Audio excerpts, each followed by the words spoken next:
Hi everyone, welcome to our event on managing and navigating relationship breakdown. My name is Lou Richards and I lead the pastoral team at Christchurch, London. You may be wondering why, as a church, we are putting on this event. Well, we really believe passionately that relationships are so important to all of us, and we believe that for them to flourish well, we all need support as we navigate relationships, whether they're tricky or not tricky. So we really want to support you guys. We also believe that God really cares about relationships, and we believe that He cares about the situation that you may be in now. So we really want to put on this event to support you, and I hope that it is really helpful to you. Today I'm going to be interviewing Angie Catlett. Angie is a counselling psychologist with probably 2 decades of experience now, but you would never know by looking at her because she's very youthful and beautiful. Anyway, she is just a fab speaker and communicator. She has worked internationally. She really, really believes passionately about relationships and families and helping them to succeed. And she's actually developing a course at the moment which helps and supports parents as they, new parents as they navigate everything that goes along with starting a family, so emotionally, relationally. So she is starting that new venture now as well. So she's a really interesting person to talk to. I hope that you find it really useful. So we're going to go to this interview, and then afterwards we're going to do a live Q&A with her where you can send in your questions. So if you have questions that you want answered about relationship breakdown, so that could be romantic relationships, it could be friendships, it could be within families, whatever your question, you are very welcome to ask it, and I will do my best to feed it in. I think that's all I need to say. So we're going to go to the interview and we'll do the Q&A afterwards. So, Ange, I'm really looking forward to our conversation today on relationships. I'm aware that we've been through such a crazy year that none of us would have expected. And this just has had an impact on many of our relationships. Could you talk to us a little bit about the types of fractures or issues that come up in relationships and what type of relationships they come up in? Thanks, Lou. It's really, really wonderful to just be having this conversation today. I think it is such a powerful part of our daily lives. Relationship, it's the central key to who we are. And I think when we think a little bit about relationships or relationship breakdown, any relationship can experience a breakdown. It doesn't just have to be a romantic relationship. Anywhere where we are emotionally connected or emotionally invested, that can experience some form of disconnection and some breakdown. And I think when you begin to think a little bit about the types of relationship breakdown, I think it's just really, number one, identifying how significant has that relationship been in my life. So if you're thinking about a relationship in your own life right now that feels like it's slightly fractured or it's breaking down, what you see, the arguments or the difficulty in the relating are really symptoms of a deeper fracture, which is really disconnection, where in some way our ability to connect with each other on an emotional level is beginning to be fractured. So when you're thinking about it in your own life, the first thing I would want to understand is, how significant was that relationship to you? Obviously, the more significant a relationship, the more impactful a disconnection will feel. If you think about it, whether that's on a friendship level or on a romantic level or within your family relationships, the level of significance will determine the kind of stress or threat response you might feel in response to some perceived disconnection in that relationship. And when we experience a threat response, on inside that manifests in different ways externally. So, our ability to regulate our own emotions is impacted. So we might be you know, we might either be looking for that connection or pulling away from that connection, depending on how we feel in that moment. So I think that's the first thing to think about. I think also how significant is that relationship in your daily life?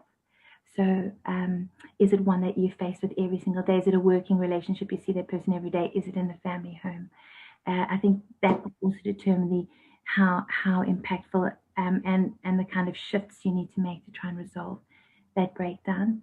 And I think also looking at how perhaps the nature of the breakdown, how toxic some of those elements of disconnection have been, that will then also impact the kind of emotional pain or the wound that you experience. So obviously the more toxic, the more significant, and the more daily that relationship is in your life, the bigger the impact, and the more you'll need to pull back and acknowledge what it is you've been through and begin to process through that pain. So I don't know if that exactly answers your question, but any relationship can experience some form of disconnection. I think that's really helpful to lay out from the outset, because often we can think that, say, if a relationship breaks down, that is, say, a friend, you might think, oh, well, I shouldn't have that strong reaction. But actually, if it is a really significant relationship to you, it's no wonder that it can be hugely painful. Absolutely. That's really helpful. And I think, you know, also recognizing how did that relationship almost end, if there's been a real end to the relationship, where there's a sudden unexplained end, where there's a really volatile, you know, painful sort of exchange, those are going to trigger a more painful emotional response. And say if you worked it out, there was a recognition, this is not working so well, and maybe there's some boundary difficulties, we recognize them, there's a fizzling out of that relationship, or there's a mutual turning away in that relationship. But where it feels less explained, where you have no real sense of why I'm feeling what I'm feeling, but it feels so big, it's going to be harder to work through that. And absolutely, friendship can so powerfully do that. Where it feels there's been this tear, you know, of a relationship in your life, and you're not sure why. So it's important to go to that wound and recognize, really, what is it for me? Do I feel forsaken? Do I feel misunderstood? Do I feel judged and criticized? You know, really, what is the wound? Do I just feel undervalued or unimportant? There will be a primary response and a secondary response. So a primary response is usually the one that's more quicker. It's a bit more like a defensive reaction. It's like anger, resentment. It's me like defending myself out there. But the primary emotion beneath the surface can often be that unmet need, that pain, like, I just felt forsaken by you. Was I just not that important? Or I feel undervalued. You know, continuously you take from me emotionally, but you don't pause and ask, how am I doing and where I might be at. You know, so you can see, you know, what is a deeper emotion?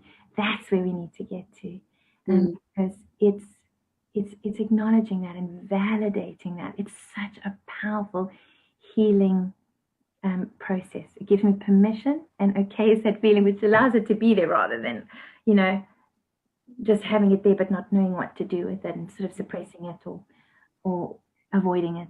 Yeah.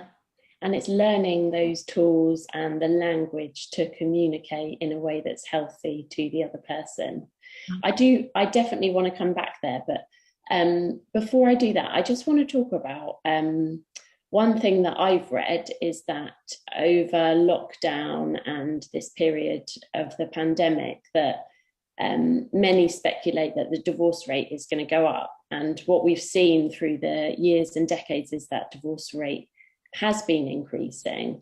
Do you have a sense of why that is? Well, a few things, actually. I think it's such an important contextual question for us. It's an important contextual question for our love relationships, for our emotionally connected relationships. Here's why: because they don't occur in a vacuum. They come with expectations, they come with meanings that we attribute to them, whether true or not, whether accurate or not, and we put them onto the real experience. And when they don't live up, then we start to perceive a sense of, hang on, something's not right here. sense of disconnection. So the first one that I often think about, and I think about this in a broad context of many psychological well-being elements in our life, is that I think we've confused in our society today where we get our sense of significance as a human being. We live in these success-oriented, achievement-oriented societies where we feel that our sense of value, our sense of worth comes from our importance, our power, our wealth, our stature, our jobs, that sense of measures of success celebrated in our current world. But actually, we know that we are primarily social and relational beings, so that our sense of worth and our sense of value comes from being emotionally connected, comes from relationships. We see this in childhood. The greatest determinant for a child's success in life is an emotionally connected relationship. If they can grow up where they are seen and known, then they will go on to be sort of happy, healthy beings late in life in all measures of life. And I feel like, we often confuse that in society. So what that means essentially is that we search for significance in all these things. We give time and energy to them whilst neglecting the thing that really brings us significance. Does that make sense to you? Yeah. And it's often at the cost of those things, and they can start to break down. The very thing that brings significance is the thing that we sort of put on the back burner to seek these other things, and it causes fractures in our ability to stay emotionally connected and be emotionally connected. Does that make sense? Yeah. The second, I think, too, is just the notion of love. In our world today, we really are a love-obsessed culture. It's in songs, it's in music, it's everywhere. And historically, it's a bit like this. I don't know, like an exchange of benefits, like rational bargains, getting the most outcome for the least cost. Love is sort of seen like that. I know in spiritual circles, it's been viewed differently, and it'll be intuitively different for many. But love is essentially about an emotional connection. And it's about, we are hardwired to have this deep emotional connection where love and comfort can be reliably obtained. So when we come in with a different expectation, it can affect our ability to really connect and bond on emotional levels. And we're looking for one thing, but recognizing we need another. So we focus the relationship in different ways, or we settle for the relationship in ways that we perceive to be okay, but actually aren't meeting the deeper human need for love and belonging, connection. And so it starts to fracture disconnections. It almost sets us up for unmet expectations in relationships, I think. And I think a third one that's also really important to think about culturally is that we, just quickly, is just that love relationships have become so central in people's central emotional connection. Before, we had bigger supportive, loving communities, but in our modern world, we don't have those neighboring, loving birth communities we had of yesteryears. We often don't live by our birth families or the people we've known our whole lives, and we are more sort of dislocated, which means that there's a lot of pressure on that primary, for all the emotional connection in that, primary emotional relationship, where our grandparents of yesteryear might have got that from a community of neighbors. We like looking for one partner. So there's a lot of pressure to do that in the context of things that distract, have unmet or missed expectations, and that lead us in different directions towards significance, that these fractures are coming up more and more and more. That makes so much sense. So what are the warning signs? And this could be in a friendship too, or a family relationship, but what are the warning signs that a relationship is becoming fractured and needs attention? Well, I think, if you can understand love as this, it's really about attachment. It's about emotional bonding. It's a repetition of those primary relationships. What you see with parent and child, it's a replication of that later in life. What you receive in those connected, bonding, attachment relationships early on in your life, you use as your blueprint to form those attachments in your love, friendship, close, meaningful relationships. So it's about that emotional bond and that connection. So warning signs would be really, it's not the conflict or the arguing that breaks the relationship, but it's the disconnection. Those are the symptoms of the disconnection, if you can see. Yeah. So I think it's important to begin to recognize what is the kind of quality of the emotional connection, the quality of the emotional engagement in this relationship.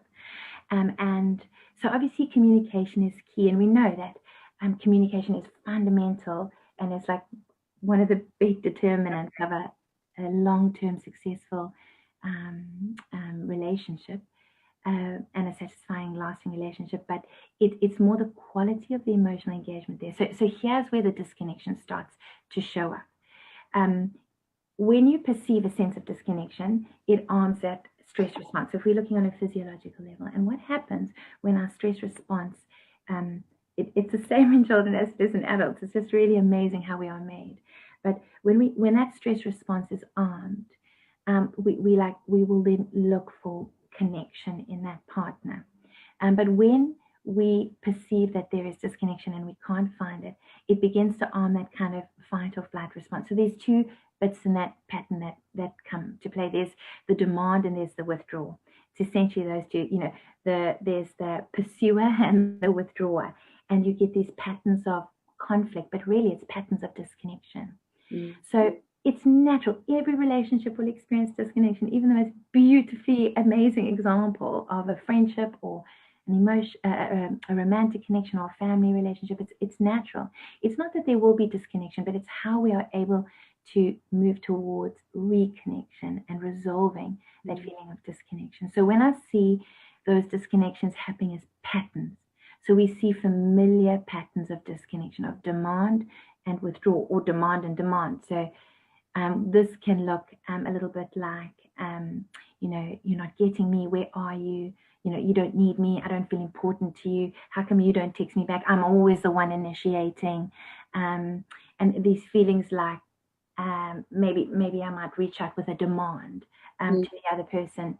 I think in lockdown, let's take a partner relationship, for instance. In lockdown, there's been those who've got children and families have had the added burden of care for the children while they've been at home. So you might have one partner that is starting to feel a little bit resentful, carrying the bigger load of the child care responsibilities in the home, and might be reaching out, even criticizing, demanding. You never help. How come I'm the one who always has to pick up the burden of the kids? I've been doing it all day. Where were you? How come you didn't? Why don't you? I need you to do more. Now, if that relationship is secure enough, the person can reach out and express the need. Actually, I really need, I feel like you don't recognize what I'm doing. I feel a little bit undervalued in this moment. And actually, I just really appreciate if you could just help me. Can we find some way that we can do this a little bit more together? If that relationship's secure, you'll reach out and there'll be some receiving of that feeling, and hopefully move towards a resolution. But where that's not the case, a person might demand and say, "What, you're selfish and you never help with the kids," or something, some sort of demand. And then the other person the partner might, in that moment, feel again criticized, perhaps feel a little unsure, feel like they're not enough and failing, and they might either withdraw or they might attack again and demand. And so you get into the cycle of conflict where the one demands and the other demands. Those can be quite heated, and then you don't get to resolution, and it kind of just sort of somehow fizzles. Maybe you sleep on it and you just carry on the next day. And when that happens time and time again, that begins to fracture and fracture and fracture the connection, which leads to almost like a growing chasm between two people. I can't reach you. You can't reach me. You're not hearing and feeling my emotions. So it's important to recognize, are there any cycles of disconnection, and what do they look like? They can look like demand.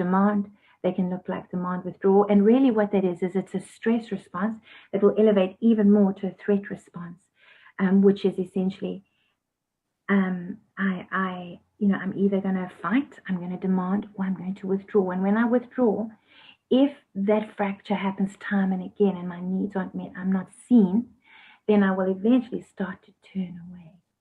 And that we know in biological psychology, that's that notion of playing dead, when the stress is so big, the animal lies down and just pretends it's dead. And that's when we begin to shut down and we cut off and we turn away. And that's essentially saying, I can't come out to you again. You're not available to me. I'm not available to you. And that is really where a relationship has broken down. So, that threat response, understanding the I do so much of this with people, is really understanding our physiological systems. We need to read our bodies because all our emotions are embodied. Our entire psychological experience is embodied. It's in our bodies. So if you can feel your heart rate, if you can recognize the symptoms of anxiety and stress, you can, and we can look at maybe some ways of coming out of it, but it's important to read it, because when our stress response is elevated, our thinking brain goes more offline and our instinctual brain comes into action. And what that means is that we're not thinking. We're either going to, it's survival. And when our thinking brain goes offline, that means things like our ability to emotionally regulate, to just hold those back, hold them back, hold the other person in mind. And we can't do that. So the more our stress response elevates, the less we're able to engage, to attend to the situation, to troubleshoot, to problem solve, and to regulate our own emotions in that moment. They become instinctual, and that's when it can become quite damaging too. And before we get on to when a relationship has already broken down, I want to mention the book that you recommended to me, which was really helpful with talking about these kind of patterns of behaviour that you can get into. And that's Dr. Sue Johnson's book. Can you just quickly mention that book and why it's helpful? Well, so there's two that I might recommend to you from Sue Johnson. The one is Critical Connection. For those of you who have a sort of a spiritual side and a Christian spiritual side, it's a book written, co-authored by Sue, with a spiritual input that brings in some of the tenets of the Bible, which, interestingly enough, are right in line with what science is understanding more and more about attachment relationships. In the Bible, those connections are quite clear already. So it's a wonderful way of being able to recognize some of where these patterns start to get into play, and some of the conversations you can begin to have with each other to begin to, recognize those patterns, recognize when the triggers come into play, and start to get one step deeper to uncovering what is the unmet need or the want that I'm really trying to communicate, not just the sort of secondary threat response emotion. What is the real emotion that's triggering the pain? And if I can share that with each other, the most functional thing you can do to regulate emotions in a relationship is in a love relationship, in a caring relationship, in a connected, existing relationship, is to share them. So if I can bring it in a safe space and I can connect with that pain is really about losing you. I feel like I'm not important to you, and all I want to do is be important to you. Sounds much better than, why haven't you helped with the kids? And you're so selfish, only focusing on your work and leaving the childcare to me. So, what's the underlying need? So we can connect on that level, rather than on that threat level. Yeah. And the other book, is Hold Me Tight Conversations. Yes. Very similar. But that one is the original one that she wrote outside of a Christian context, but equally meaningful.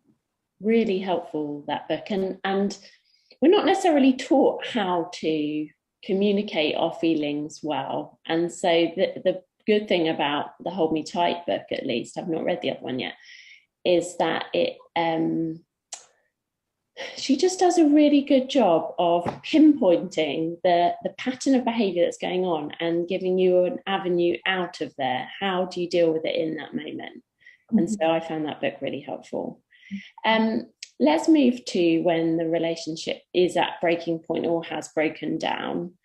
One thing that I hear and have experienced myself is the pain that comes when you aren't the one in control of the relationship breaking down. So either with a friend or a partner, or it could be a family member where you're told, no, that's it, I'm done. And that's such a painful experience, isn't it? Because you're not in control of the decision. So it almost feels like there's pain on two levels. It's the shock and the like the disappointment about the relationship breaking down. Could you give a bit of input as to what the person who has been cut off, maybe, what advice would you give them? Yeah, I think this is a really important question, and again, it brings us back to the understanding of, you know,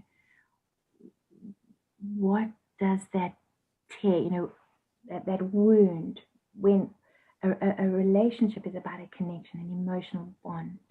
And when that relationship breaks down, particularly where you feel it's been a little bit more done to you, or you don't have a clear sense of why it's been done, it's really, really painful. What's important in that moment, and I've walked so much with people now, be it on a friendship level, be it on a marriage breakdown level. What's so important there is to really pause and to reflect and begin to recognize, what is it that I'm feeling? You know, what is that wound about? And to take time to acknowledge that wound. So first of all, when we experience a pain, you know, it's important for us to process through what that pain is. So that's the first bit. And then the second bit is to then process through how that pain is impacting our identity as a person.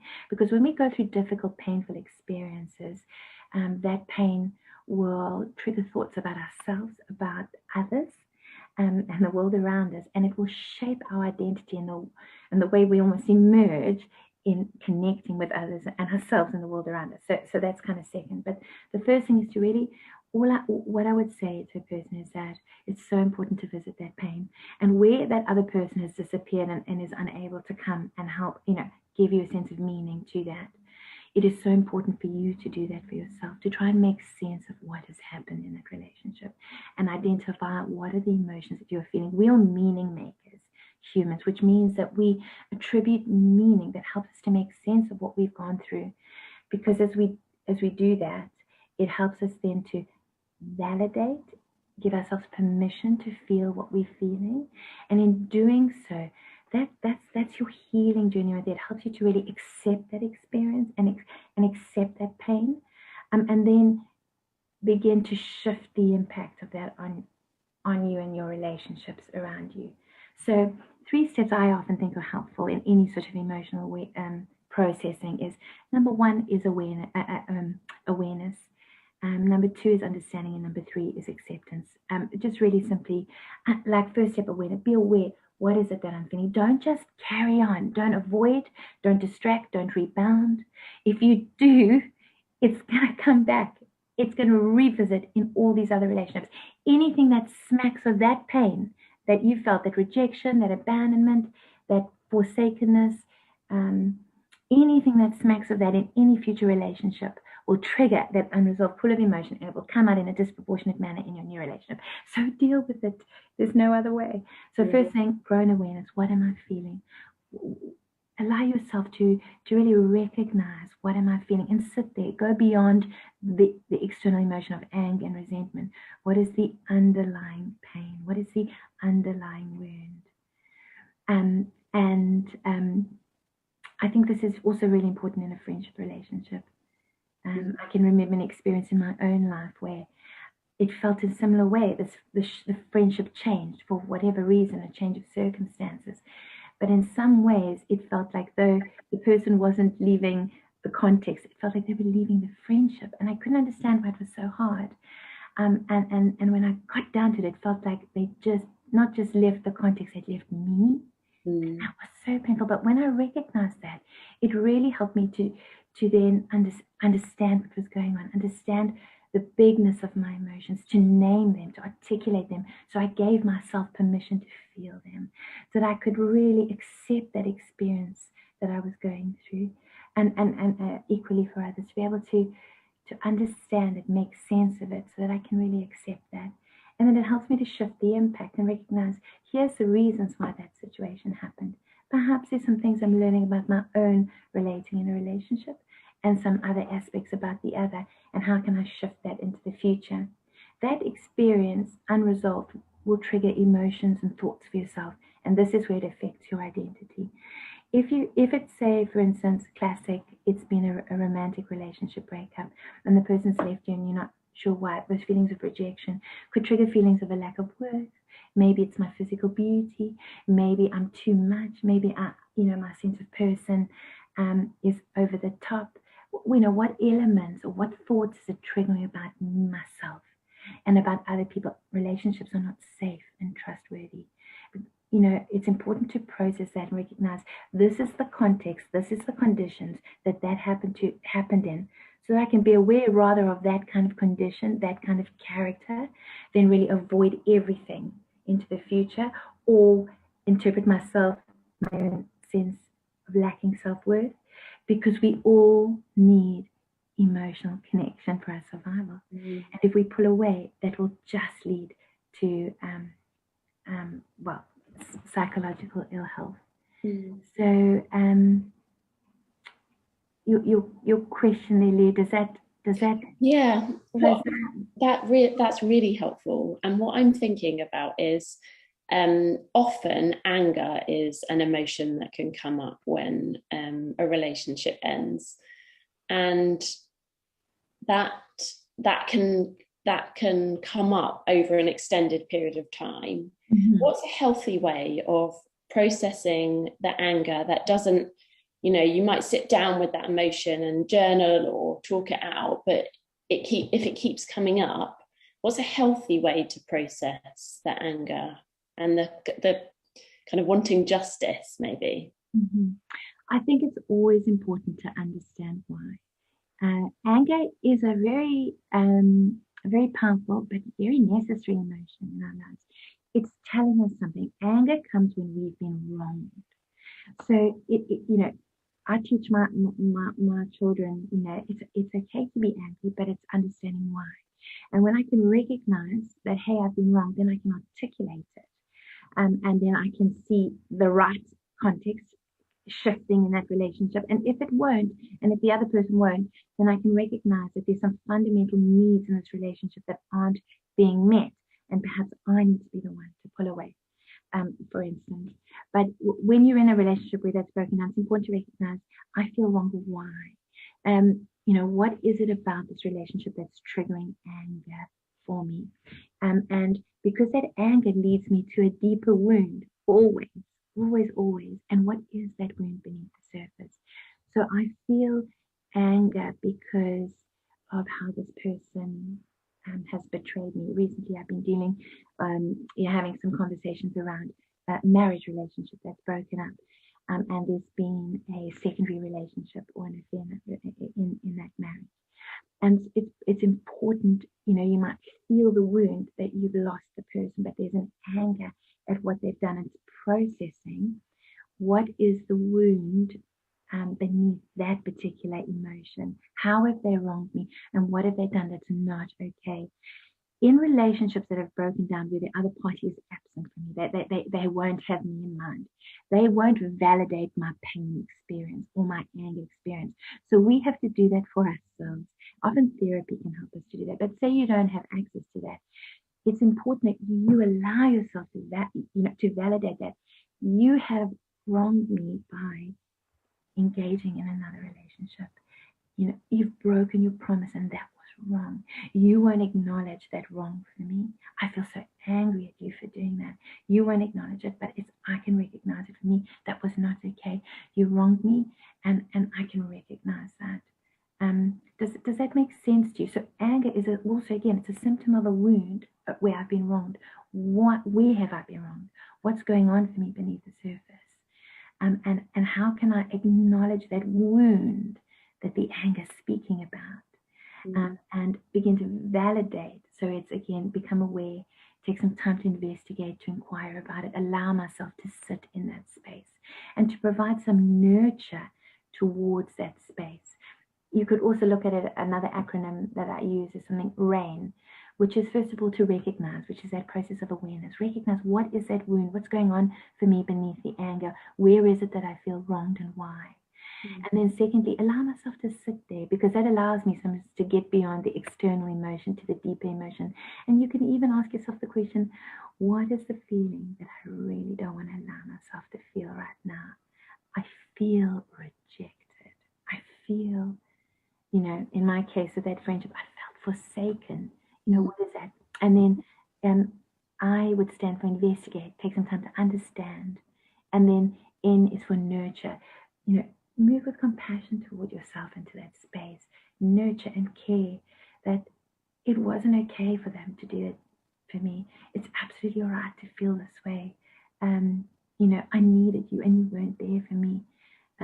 It shows the level of my love and commitment in this relationship. It responds with kindness, with nurture towards that feeling. It gives it a permission as well. That's absolutely a legitimate feeling for me. Yeah. Thank you. And what are the warning signs that someone needs to get out of a relationship that's not healthy in any way? Because what I'm thinking is that sometimes we can get stuck in relationships and we're too emotionally invested to see clearly that we need to get out. So I guess at the extreme end, that's abuse, isn't it? Verbal or physical abuse. But can you just talk a bit about how to know whether to get out? Yeah.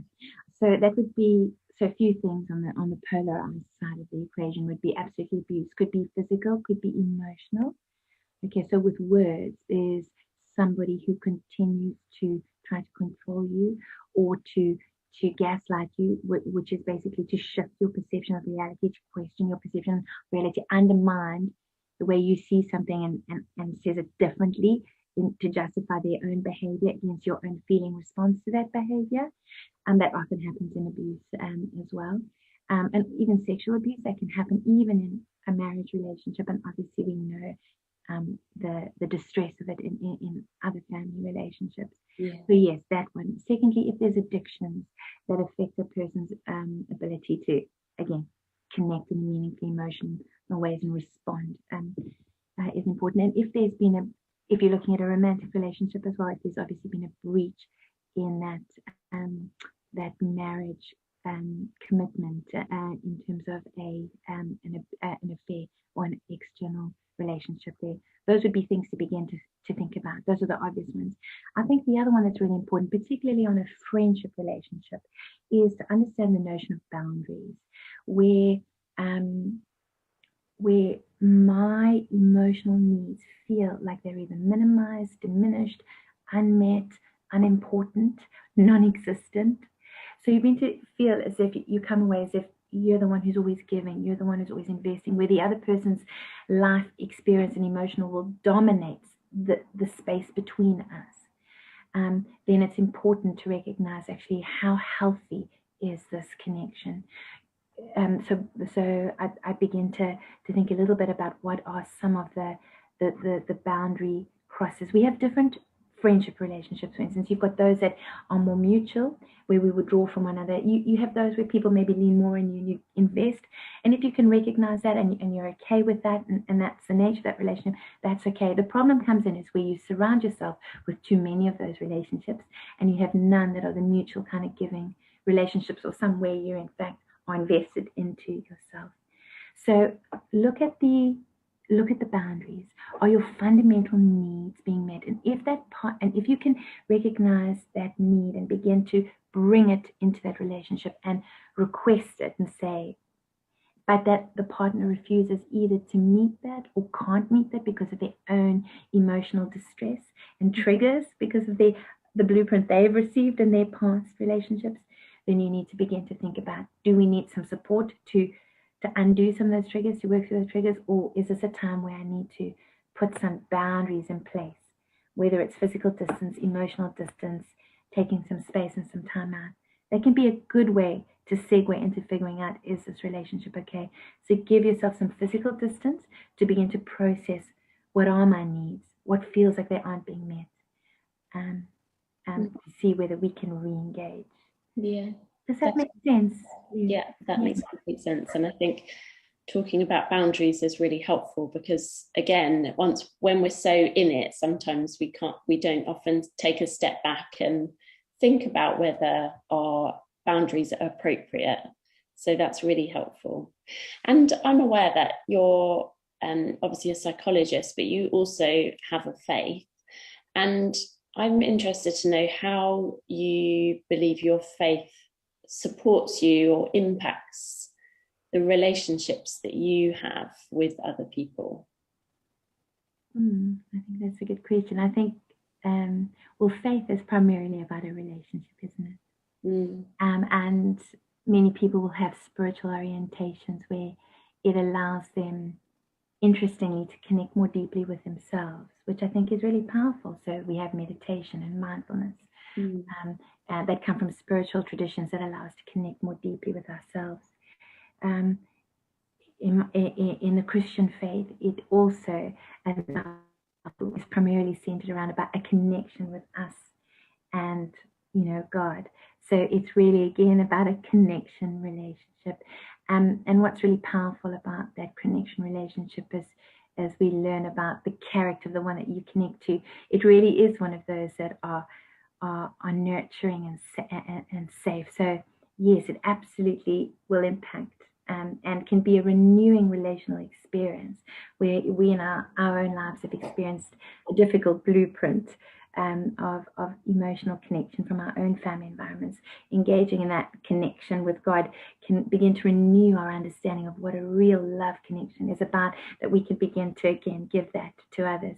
I think the thing that I found most powerful as a psychologist, many people who might understand the concept of love from the Bible, this will be intuitive to it, which won't necessarily be new to, but psychology or attachment science and neuroscience over the last 20 years has really revealed this kind of core tenet for us as humanity, is that we are primarily the social and relational bonding species, where that sense of love and comfort can be reliably obtained. Now, the Bible speaks about that in so much, doesn't it, in terms of that relationship with God, and then obviously with one another. But humanity essentially is all about connection. It's about and we see that now with clear sort of neuroscientific understanding of how the brain works and the emotional system works.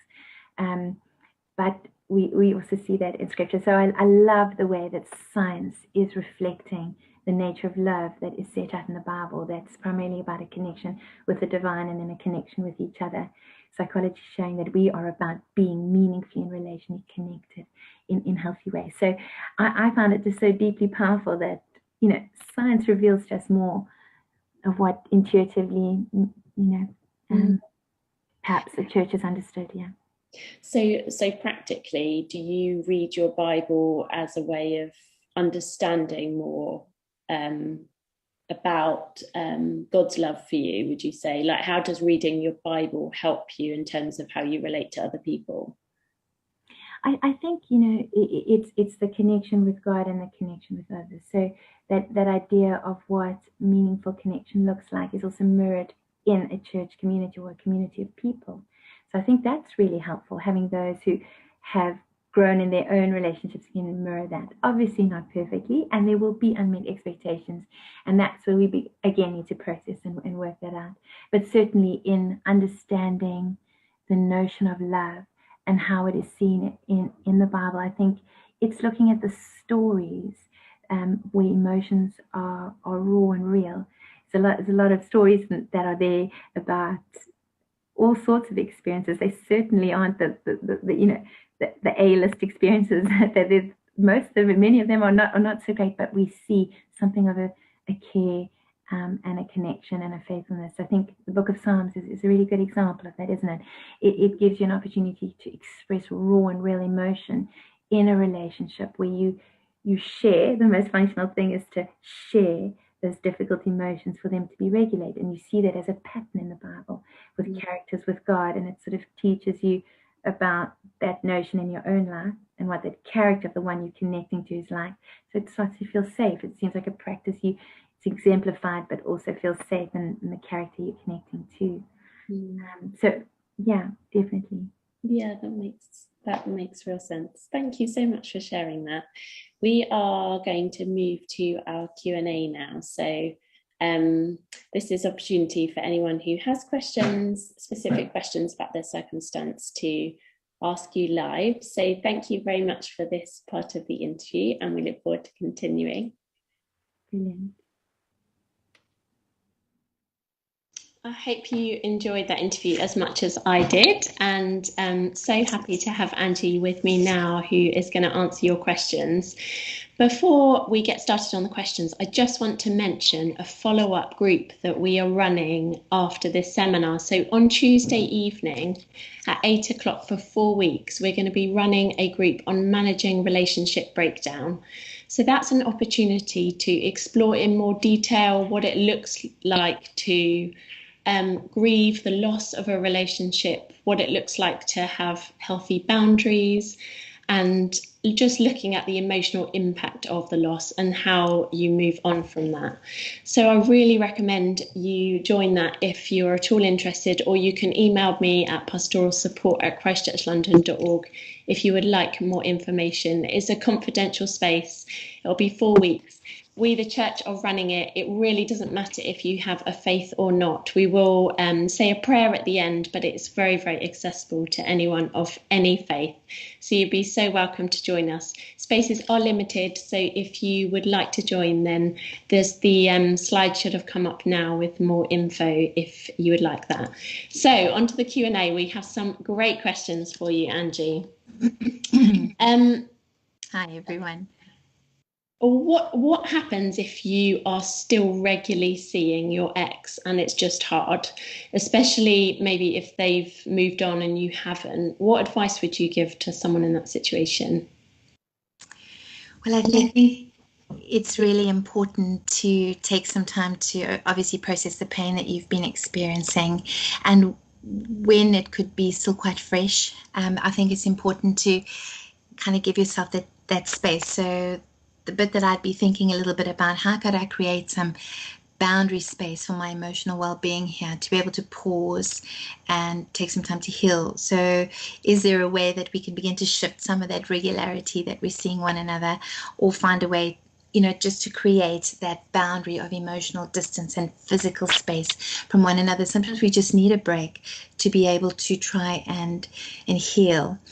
If it feels quite difficult or maybe impossible, you're in some sort of similar situation, it's really important for you to be able to pull back and acknowledge what is the pain and why. Because if I can make sense of it for myself, and I can allow myself to begin to heal and nurture, or see that wound, and understand what it's about, so that I can feel that pain but also validate it, then that's really important in that healing journey.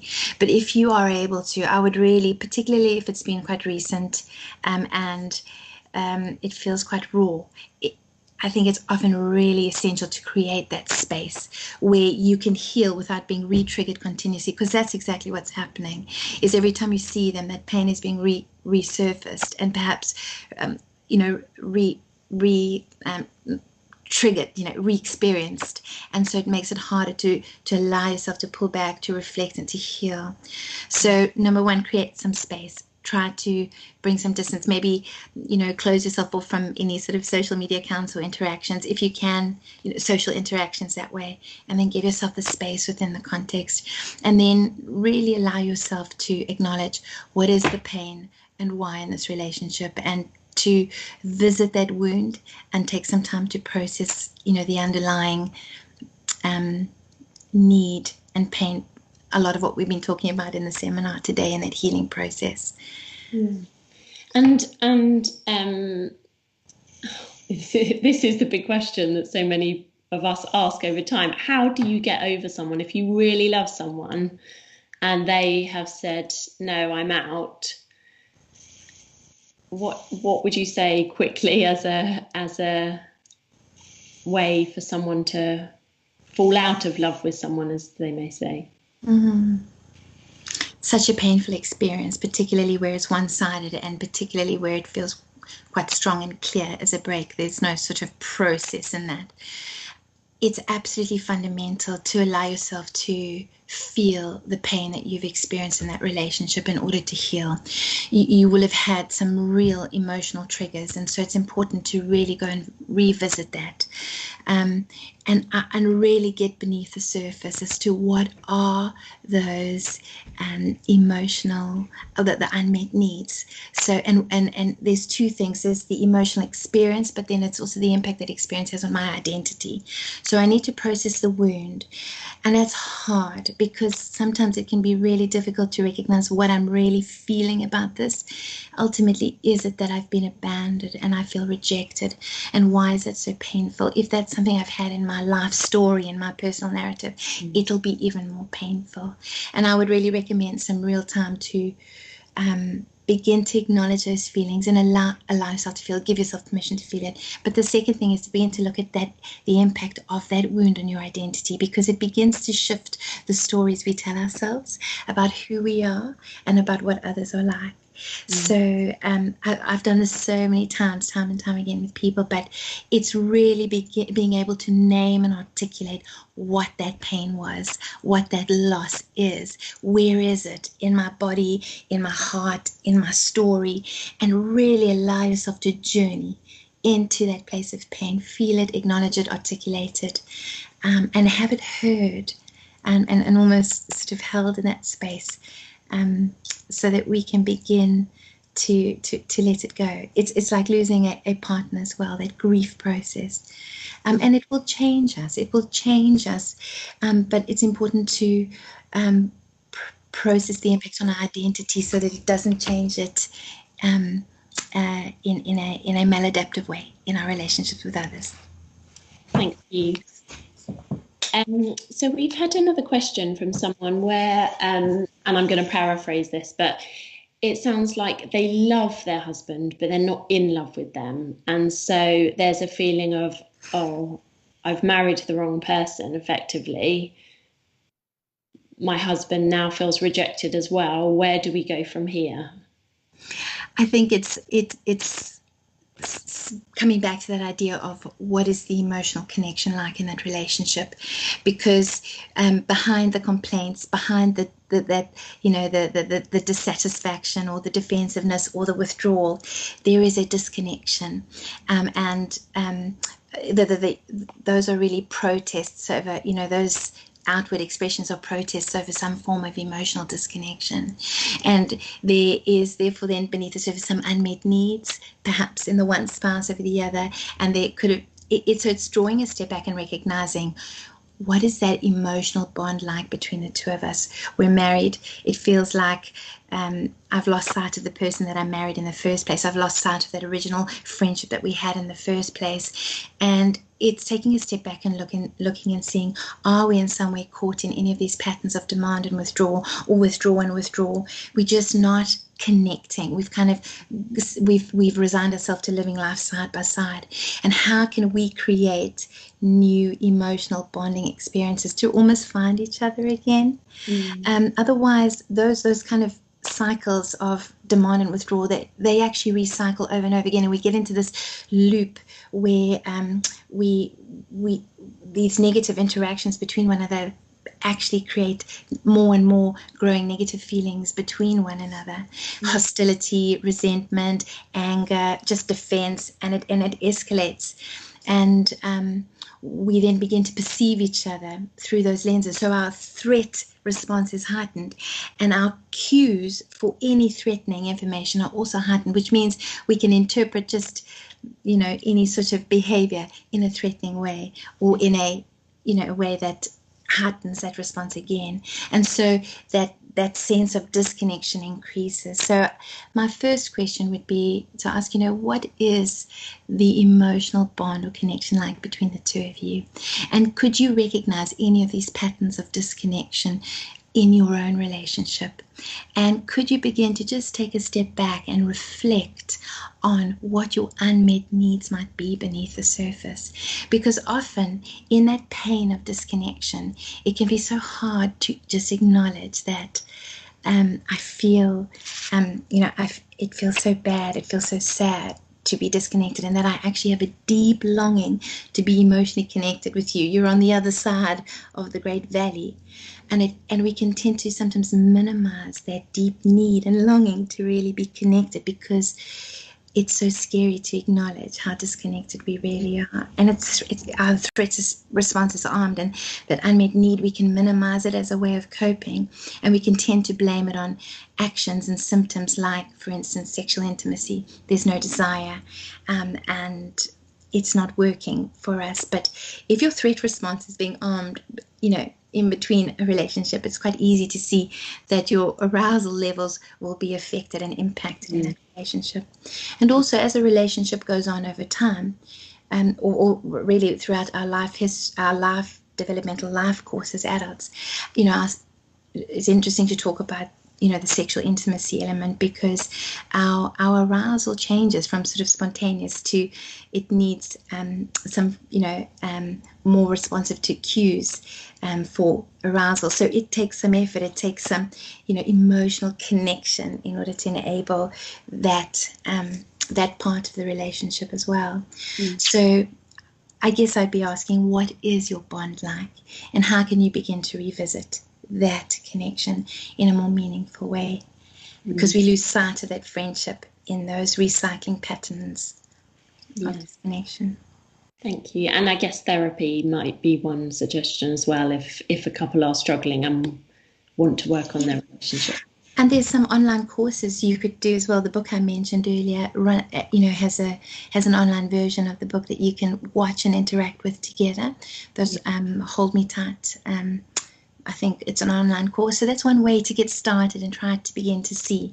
And you might want to seek additional help if you really are struggling to take that step back and recognize those recycling patterns of disconnection. Thank you, Angie. So next question is about a mother and a teenager relationship where the communication isn't great and the teenager can be quite verbally aggressive. How would you suggest the mother navigates that?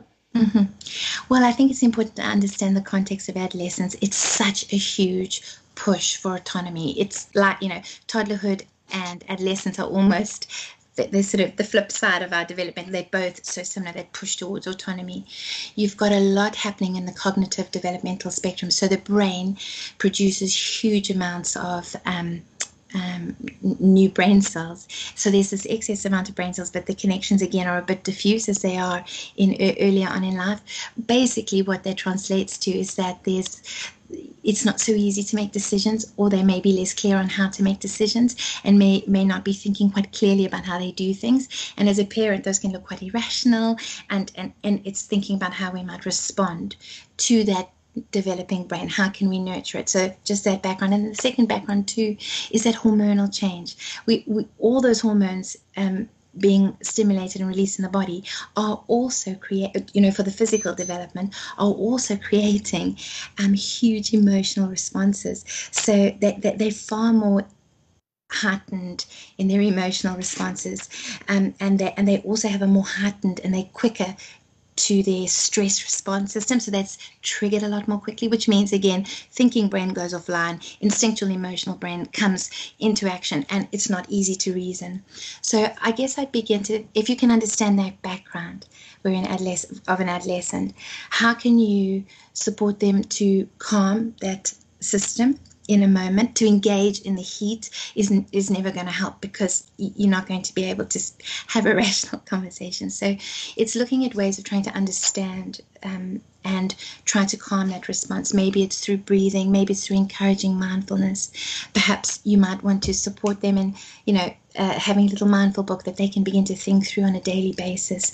But in that moment, try to help calm the situation. So it's the tone of voice, it's slowing down the big emotional response until you can bring it to a pace of calm. And then the second thing is work on that connection.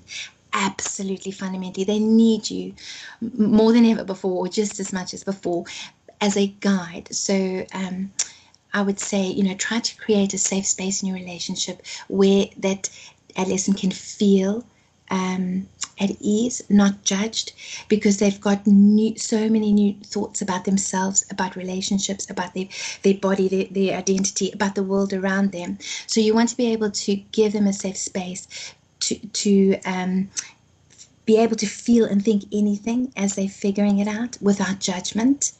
So for those moments, try to calm the adolescent, try to bring them to a place where their threat response is lowered and the emotions are not expressed so violently. And then in the moments of calm, really try to create that safe space, ask open-ended questions, validate the emotional experience without judgment when they're talking about relationships or their body or, growing sexual awareness. Give them a space to talk that's non-judgmental, as hard as it might be. And then for the parent, I'd be asking, if you find yourself reacting, that you are being triggered, because as parents, we are triggered because of our own emotional experience as a child. In our own parented relationships will come and visit us in our parenting relationships. So ask yourself in that moment, what was it like for you at this age? Take yourself right back there. When you were 13, what was it like in this moment? And try to access your own, what it was like for you. That helps you to then access that sense of empathy and compassion towards yourself in that moment and what it was like, but also then to be able to identify and access that for your child in that moment and give to them what you needed, but perhaps never received. Mm-hmm. Thank you. We've probably got time for one more question, and that is, if you're in a relationship with someone, a friendship or a romantic relationship, and basically you need them to change and they're avoiding changing, or they're just not getting your point of view, what do you do then, and how do you know when to walk away? I think that's a very big question, and I guess it depends on the real context of the relationship and the kind of relationship that it is. But there's a few things to think about. If you've been able to articulate your unmet needs and your wants, and they are ongoingly being ignored, and they are ongoingly being overridden, so your boundaries are being eroded in that relationship, then it's important to begin to think, hang on, something needs to change here. And where you're asking for that change, you're actually articulating it, and they're not, then I think it's important to then begin to think about, how can I pull away for a time, because something needs to shift in this relationship. So say it's a friendship relationship, and it's quite one-sided, for instance, then I would want to take some time away. I'd communicate. I've really been expressing to you that this is important to me, but it feels like you don't hear me over and over again. And I think until we're able to come to that space, we need to take some time apart. That's really important. I think in any equilibrium, when that shift occurs, it's uncomfortable and it takes time for that equilibrium to reset. But if you then hold those boundaries, and here's the thing, it's recognizing what is your emotional boundary space, and when does it feel as if you're overriding my boundaries, where my needs are not important or my needs are not being met in that relationship, or my voice is not being heard, or whatever that boundary is that's being corroded. I try to reestablish that boundary and express that need, and try to leave it there as often as I can and push it back. But if that shift won't occur, then it is important to maybe take some time away. But not just with a sudden break. It's important to articulate it to the person and say, this is it. I would like to come back here, but these things need to shift if this relationship is going to work. So the hardest thing, though, is being attuned to your own needs and recognizing when your boundaries are being eroded. I think that's often the bit that we struggle with the most. And if you find yourself feeling anger and resentment, that is a good sign, because anger is an emotion that tells me I have been wronged. So what is that wrong? Let's pause, let's pull back and think, actually, it feels like this is completely one-sided.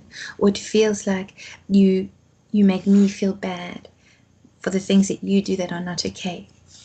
Or it feels like you gaslight me. You constantly redirect my perspective of reality as if what I'm saying is not actually accurate or it's not actually true. So it's important to, when you're feeling those difficult emotions like anger or resentment, pause and ask yourself, what's wrong here and why? And then articulate that need or that want and see how it goes.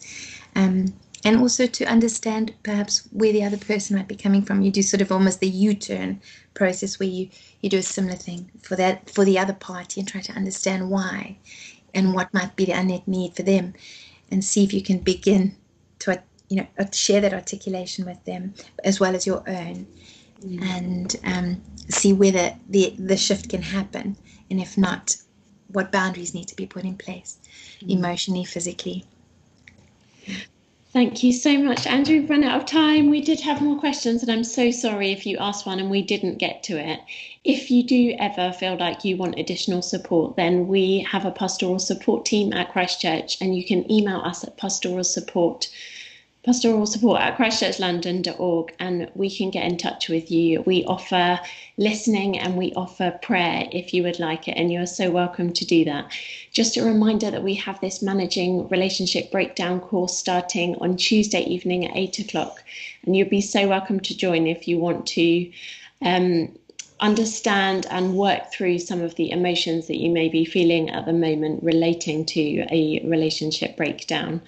There are a whole load of other emotionally healthy seminars on our Christchurch page on YouTube if you're interested in hearing more about grief, about sex, about stress, about finding joy, lots of other topics on there. But for now, thank you so much for joining us this evening, and we hope to hear from you soon. Take care.